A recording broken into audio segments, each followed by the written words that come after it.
a lot of people critical of the president for, in some, people's opinion, failing to respect the rule of law here, questioning the legitimacy of a judge whose, job as part of the Constitution is making sure that everything, that's done in an executive order goes by the legal books.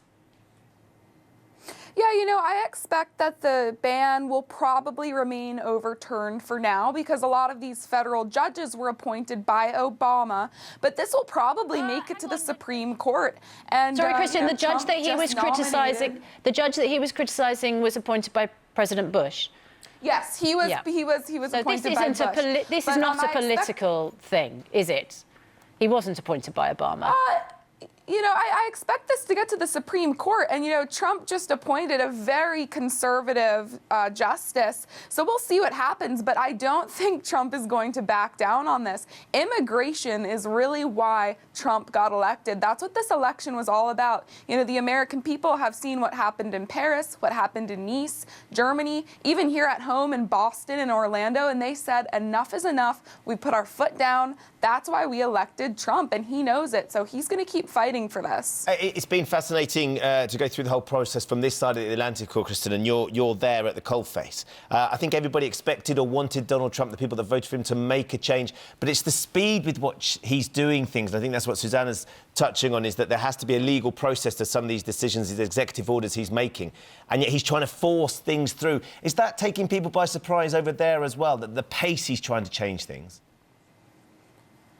I think it's taking a lot of people by surprise, but Trump's supporters understand that Trump is a man of action. He is a businessman. I just wonder whether his kind of outbursts on Twitter, to some people, they just don't look very presidential.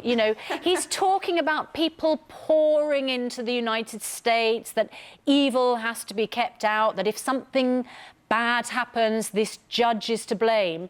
Well, it's not the case, is it, that bad people are pouring into the United States? There hasn't been, a significant attack by an immigrant in the United States. It was pretty safe under President Obama. Sort of flamming things up on Twitter, which just bear no comparison to reality. Well, a lot of the stuff Trump says on Twitter, that's just Trump. He's politically incorrect, and that's why everyone loves him. But I also want to point out that the 7 countries that are currently being blocked, or, that Trump is trying to block immigration from, those 7 countries were identified as being terrorist threats by Obama. They were not identified by Trump. So there is a consensus on both sides of the aisle that these 7 countries are dangerous. They are home to jihad conflict zones.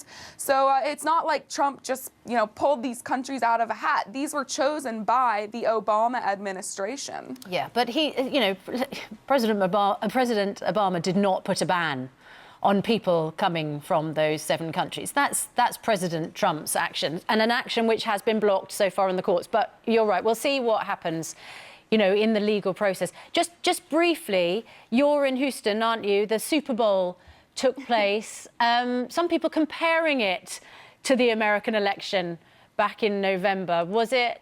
Did it look like a political metaphor for you? Oh my gosh, it was crazy.